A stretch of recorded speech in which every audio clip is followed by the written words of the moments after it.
10, 9, 8, 7, 6, 5, 4, 3, 2, are you ready?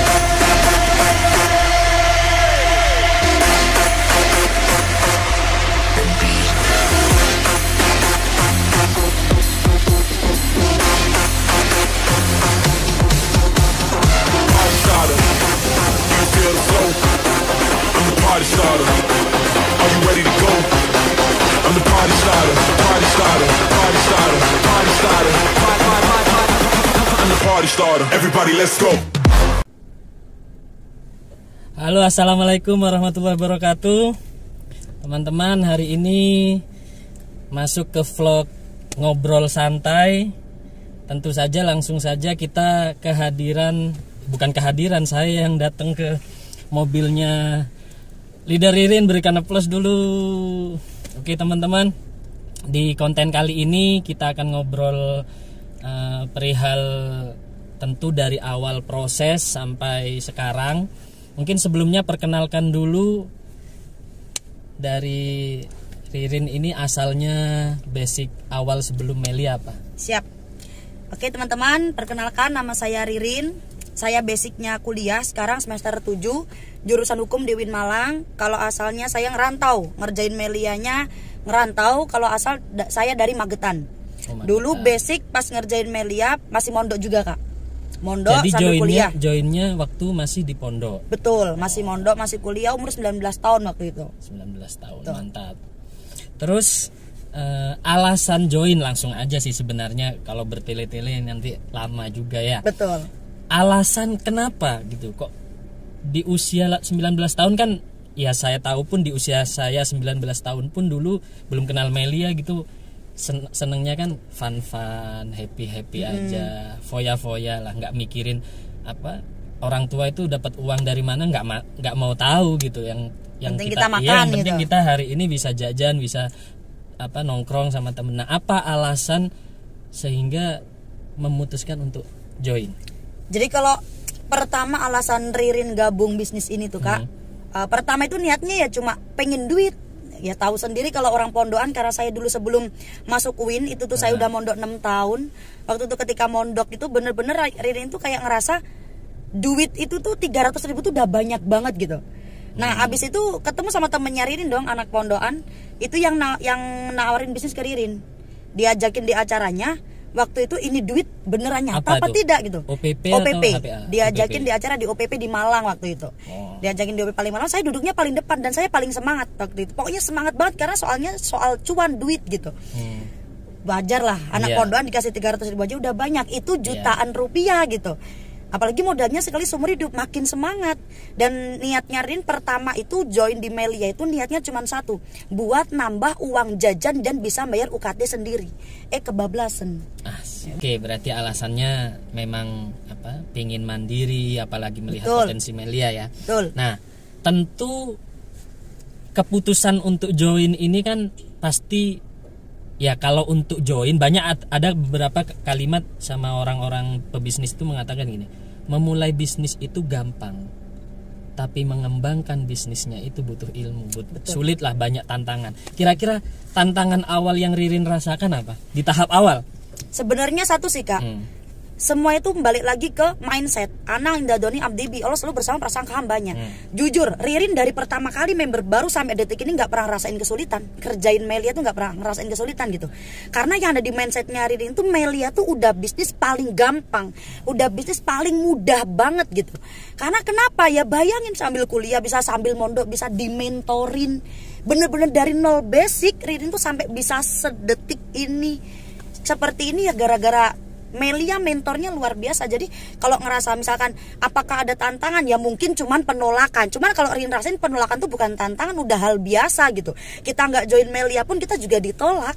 Seperti itu. Berarti tantangan itu menurut penolakan itu menurut Ririn bukan tantangan? Bukan, itu mah hal biasa. Kalau gitu. ada member atau mau member baru wajar sih. Ada member lama ditolak padahal dulu udah pernah ditolak, terus masih takut ditolak, berarti menurut Ririn gimana? Perlu diruqyah itu kak ya. Iya, soalnya emang kita mungkin orang itu kayaknya nggak pernah pacaran mungkin, nggak pernah ditolak mungkin ya sama cewek mungkin, atau nggak pernah Selalu setiap nembak diterima. Terima gitu mungkin ya. Gila. Iya, jadi memang betul ya. Lanjut pertanyaan berikutnya. Apakah sempat ya tadi kan kata Ririn nggak pernah merasa itu adalah tantangan karena itu adalah proses. Tapi pernah Kak berada di titik yang menurut Ririn kayaknya nih Melia bukan rezekiku? Pernah nggak berada di titik itu? Kalau Ririn nggak pernah. Nggak pernah. Alhamdulillah nggak pernah. Soalnya dari pertama kali Ririn ketemu Melia ini udah ngerasain udah wayar zukumin kaisulaya tasib banget gitu loh. Karena Rin ketika di pondok, saya 6 tahun pondok itu cuman bisa doa, nggak bisa ikhtiar. Ikhtiarnya belum ada. Nah, belum ada. Tempatnya. Cuman bisa doa, ya Allah aku tuh pengen sukses, pengen gini, pengen beli mobil, pengen umroh dan lain-lain. Tapi ketika aku lulus pondok, aku tuh sudah pernah bisnis Kak. Bisnis online, jualan sarung pernah. Jualan online, pernah ikut bisnis di luar sana juga pernah. Tapi ketika itu tuh nggak lama gitu. Cuman 3 bulan, 4 bulan. Tapi ketika aku join ini bisnis, ketemu ini bisnis itu aku sampai ngimpi. Karena aku pas ketika waktu itu istihoroh, aku ngimpi bener-bener di situ tuh Melia itu muncul gitu. Sampai aku mikir-mikir udah ini jalan rezekiku. Dan aku cuma bilang ya Allah kalau emang ini jalan rezekiku, lancarkan cari modal 2 hari 3 hari itu dapat gitu. Berarti dapat modalnya 2 hari 3 hari? Iya 2 hari waktu itu minjem full karena orang tua benar-benar nggak ngasih. Berarti dari awal memang udah yakin banget Udah ya? yakin banget. Kalau Melia udah terdebes. Berarti nggak pernah ada keinginan untuk nyerah guys. Oh ya? No, bukan Ririn banget itu mah. Bukan Ririn banget itu ya. Nah terus pertanyaan berikutnya adalah langkah simpel yang Ririn lakukan untuk sponsoran di tahap-tahap awal kan pastilah semangat sponsoringnya pasti betul. Ini kan. Langkah sampai sekarang juga semangat. Oke, betul sekali. Sampai sekarang terbukti guys.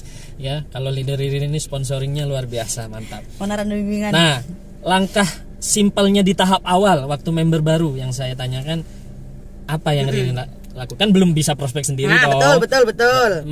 Edifikasi pun saya yakin belum paham. Iyalah, belum ada jam terbangnya, bahkan mungkin belum paham. Nah, apa langkah simpelnya waktu ngundang tuh? Jadi, Ririn itu orangnya orang yang nggak suka ribet. Rin itu orang tipikal yang simple thinking. Simple. Jadi ketika leadernya Rin, Kak Fani waktu itu mengarahkan, Dek pokoknya kenalin temen sebanyak-banyaknya ke kakak. Padahal Rin anak rantau gitu. Seharusnya kan gak punya teman. Dan waktu itu temen pondok, temen seangkatan kelas hukum, negatifin Rin semua. Jadi kalau dibilang sebenarnya database ada nggak ada kan nggak ada Kak. Gak ada. Cuman yang ada di mindsetnya Rin tuh Melia tuh gampang kenalin temen sebanyak-banyaknya ke kakak. Ya udah setiap ada orang kakinya nempel di bumi dia bernapas, Rin kenalin ke Kak Fani. Dan waktu itu pokoknya paling buruk sehari Rin kenalin minimal 5 orang. Sehari 5 orang guys. Betul. Jadi selalu memanfaatkan betul ya upline itu ya, disibukkan. Iya betul, dimaksimalkan terus. Padahal itu kalau dibilang Mabawin Malang tuh full loh Kak, nggak ada waktu loh. Iya betul. Cuman Rin ada waktu sejam 2 jam bener-bener tak maksimalin. Mantap. Gitu. Berarti langkah simpelnya adalah siapapun ditembak dulu semuanya. Jangan terlalu mikir. Iya betul, nggak usah banyak mikir. Jangan milih-milih dulu di tahap awal. Gradak KB kan gitu. Gradak KB losdol. Oke. Pertanyaan berikutnya. Nah, ini agak ini sih sebenarnya, nanti bisa ditit lah kan namanya juga ini ya. Bisa. Total rata-rata income range-nya aja, range gimana? Ya, kisaran dari berapa sampai berapa? Sekarang. Iya. Kalau sekarang apa namanya ya dari alhamdulillah lah. Ya hitung aja sama retailnya mungkin masih sering retail mungkin ya per bulan. Kalau retail kemarin tuh sedikit cerita kayak ya. Kalau retail tuh kemarin sekarang Rin punya pelanggan retail. Ibu-ibu umroh. Singkat cerita waktu itu ketika Rin umroh kemarin tuh bawa produk tuh. Bentar. Ingat ya, umrohnya dari hasil apa Rin? Melia. Mantap. Lanjut. Nah, pas ketika umroh tuh nggak ada niatan jualan, sumpah bawa produk tuh buat Ririn sama Mbak Kakong gitu, biar makin semangat gitu di sananya. Ririn itu sekamar bukan sama Mbak Kakong, sekamar sama ibu-ibu, 4 orang dong sekamar waktu itu. Nah waktu Ririn buka nih ya udah nyampe hotel pertama kali langsung dong minum propolis biar makin semangat. Ada ibu-ibu tuh bilang kayak apa ya namanya ngeluh gitu, ya Allah ini kakiku kok intinya sakit semua, badanku sakit semua. Terus akan minum tuh propolis del. Habis itu ditanyain, apa itu Mbak Ririn? Ini propolis Bu, propolis biasalah, nggak ada niatan jualan sumpah. Propolis ini sumpah enak banget. Jadi kalau kita badannya capek-capek atau kita agak nggak fit minum ini tuh insya Allah fit Bu. Apalagi cerita minum. Ya berarti cerita doang. Iya cuma cerita aja. Apalagi kalau minumnya di tanah suci, makin fit. Aku bilang gitu. Dicobain dong, tak suruh nyobain, jebret. Habis itu kan istirahat, bangun tidur tuh, loh Mbak Rin, badan gue enak semua, gini. Akhirnya di retail dong, ada yang beli. Untung Rin bawanya banyak, Kak. Kalau nggak banyak, gimana coba? Ada yang beli dan ibu-ibu tuh cerita ke ibu-ibu lainnya, dipromosiin yang promosiin ibu-ibu di grup umroh seperti itu. Terus, langsung double. Iya, langsung olah. Jadi di sana tuh udah enak banget. Pulang ke Indonesia di telepon dong Ririn. Ayo Mbak Ririn, nanti aku jualan produk sama kamu ya. Jadi produk auto maintain-nya Ririn itu udah lari ke ibu-ibu itu. Iya, nanti stok di aku aja nggak apa, tak jualin setiap sebulan sekali kamu kesini. Ambil keuntungan. Orang sini, Sidoarjo. Waru. Mantap. Situ. Itu kalau masalah retailnya, kalau masalah income-nya ya alhamdulillah lah sekitar. Gila, mantap. Nah, tanggapan orang tua dari awal sebelum ada bukti sama setelah ada bukti apa bedanya? Oh, lala banget ya. Jadi orang tuanya Ririn tuh tipe kalau orang tua apalagi yang umi ya. Keras banget. Keras tuh bukan dalam artian kayak nonjok-nonjok bukan, tapi keras dalam hal pendidikan, kedisiplinan dan lain-lain gitu. Jadi ketika Ririn izin ke orang tuanya Ririn tuh cuma bilang, Mbak, nek kamu lanjutkan itu bisnis, nggak usah kuliah, nggak usah modal, nggak usah pulang ke rumah, diusir gitu. Cuman Ririn tuh bukan mental pecundang. Ririn tuh yakin ini bisnis rezekiku, aku cari bener-bener tuh modal cari sendiri. Akhirnya Ririn bener-bener perjuangkan ini bisnis ya. Udah ada bukti bisa bayar kuliah di tahap awal. Langsung orang tua bilangnya cuma satu, ya Allah tahu gitu kamu tak modalin. Berarti orang tua itu butuhnya bukti gitu guys. Iya guys, butuh bukti. Sampai di tahap sekarang tentu kan udah beli ini di dalam mobilnya leader Ririn guys ya. Di mobil, terus sudah jalan-jalan kemana aja? Ke Malaysia, Thailand, Singapura, Turki, Mekah, Madinah. Udah daftar ke 9 negara Eropa. Luar biasa. Nah, setelah di posisi sekarang, tanggapan orang tua? Jadi gimana ya Kak? Ririn itu kalau nge-WA orang tua, Assalamualaikum Umi, Waalaikumsalam anakku sayang, kayak gitu. Setiap alhamdulillah, meskipun Ririn tuh transfer itu bukan sebulan sekali, kadang seminggu sekali. Pokoknya Ririn ketika Ririn pengen transfer tak transfer. Ya meskipun nominalnya nggak banyak, tapi kan kayak gitu tuh sebuah kelegaan buat orang tua. Betul. Gitu loh Kak. Bener-bener waktu itu orang tua sampai bilang gini, kalau bahasa Jawa pakai bahasa Indonesia aja ya. Intinya bilang gini, oh orang kemarin udah ditransfer kok, ini ditransfer lagi, udah ditabung aja buat masa depannya Mbak. Gitu. Itu memang orang tua itu seperti itu, apalagi ibu ya. Rata-rata kalau ngelihat anaknya sukses itu malah bangganya bukan ketika ngirim atau apa, malah bangganya ketika ngelihat anaknya itu ada perubahan, bahkan disuruh nabung untuk impian-impian masa depannya. Iya, itulah orang tua ya. Mantap. Kalau boleh tahu pernah nggak dikecewain downline atau upline? Oh ya wajar Kak, namanya kita berkolaborasi atau ibaratkan berhubungannya dengan manusia. Betul. Manusia kan ya emang alisanu mulukatu anisian, tempatnya salah dan lupa. Betul. Ya mungkin wajar kalau mereka melakukan kesalahan.